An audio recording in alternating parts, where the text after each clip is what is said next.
Hi guys, my name's Aidan and I'm going to be talking about how to make the most out of your 1v1 games in Rocket League.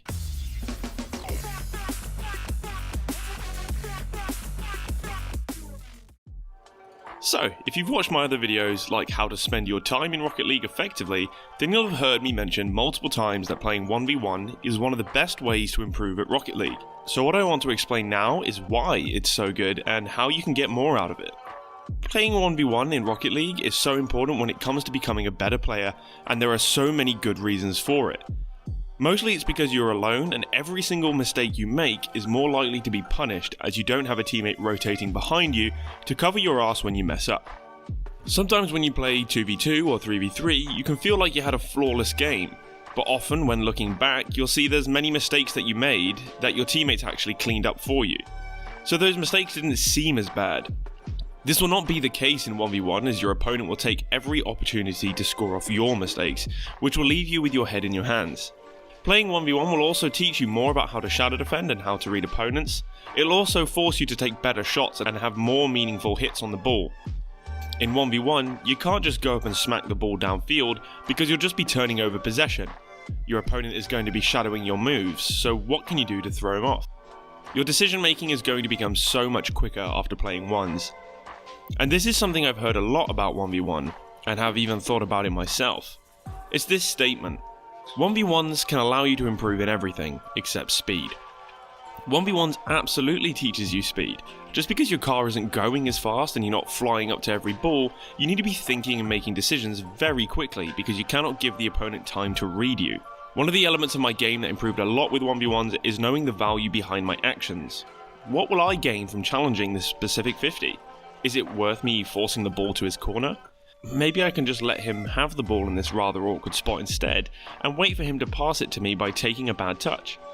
When you take this kind of thinking and understanding of the game into 2v2 and 3v3, you'll notice the game suddenly feels so much easier as you're not throwing yourself into absolutely every single opportunity, but rather picking the moments which have a much higher chance at leading to a goal over those moments which will turn over possession, putting you and your teammates in an awkward position. So now we understand why 1v1 is such an asset when improving at Rocket League, but how do we make the most out of it? When I first started playing ones to get better at Rocket League, I kinda just threw myself into the playlist and played 10 or so games, or until I didn't feel like it anymore. I'd do alright, maybe getting 5 wins and 5 losses, sometimes 6 wins and 4 losses, so it felt okay, but I wasn't really satisfied with my games feeling okay. I was high diamond in 2s and 3s at the time, but only gold 1 or 2 in 1v1. I'm aware that your 1s rank isn't going to be as high as your 2s and 3s, but it felt like a big gap. I felt like I should be winning 7 or 8 of those 10 games instead. And with this method I'm about to teach you, you'll be able to do that. The first step is simply to jump into your 1v1 games, play 10 of them a day, or as many as you'd like, but I'd really set 10 as the bare minimum. It will feel like a grind at first, but you'll quickly settle into the routine. The second step is to save replays of games you lost. Now if you lost against some guy who was clearly a smurf or someone who you felt was just 10 times better than you and you had no chance at all, the replay isn't going to tell you a lot about how you can improve in the short term. I would look for those games which were very close, like losing by only 1 or 2 goals, or even those games where you could tell the other player wasn't really better than you and you felt like you shouldn't have lost, just on that day he managed to beat you. Those are the replays that are going to easily highlight the common mistakes you're making. So step 3 is actually watching these replays. Watch them all the way through. Don't just skip to the goals you conceded, but really watch the whole thing as you'll notice lots of mistakes or bad decisions you're making with and without the ball. If you don't know how to analyze your replays very well, then don't worry because I'll be uploading a video very soon on how to do that. So make sure you click that subscribe button. Whenever you spot a mistake, I want you to pause it there and watch it again. Figure out what you could have done better. And if you don't know, ask someone else what they would do in that situation. Try making mental notes of these mistakes, or even better, write them down. I write down all of my mistakes and this has helped me a lot as I can see which ones keep coming up over and over again. This is what you really want to discover. Which mistakes are you repeatedly making? These are the ones you want to fix first. Perhaps you're losing a lot of kickoffs, then you know this is something you should spend some time training. Something I found myself doing quite often was defending or shadowing too wide on the field, giving the opponent an open net and loads of space to play into the middle. Loads of the goals I conceded came from that, and once I spotted it and shadowed from the centre, I was conceding much fewer goals. Those positioning mistakes can be improved so quickly, which is how I could win a lot more games in a very short amount of time.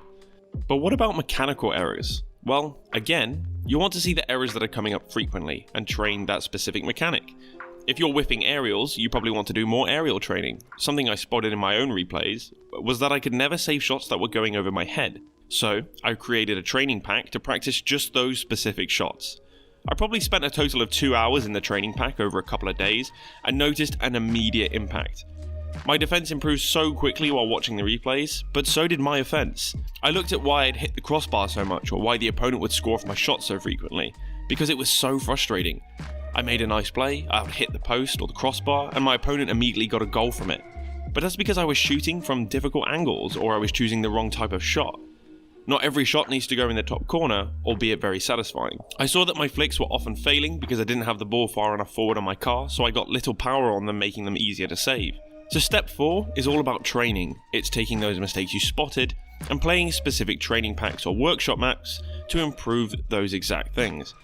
Maybe it's even watching YouTube videos on positioning or game sense related problems. If you follow this method when playing 1v1, you will notice your improvement very quickly.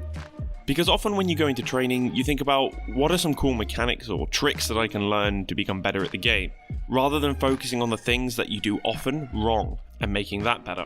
I'd love to hear from you guys if you give this a shot and see how much you've improved and how effective it is, because while it works wonders for me, it's going to be different for others. Also, let me know if there's something you disagree with or is missing from this video. My name's Aiden, and this has been another piece of sleep-inducing content, but if for some reason you enjoyed this content, then don't forget to like, comment, and subscribe to my channel. Peace out, gamers.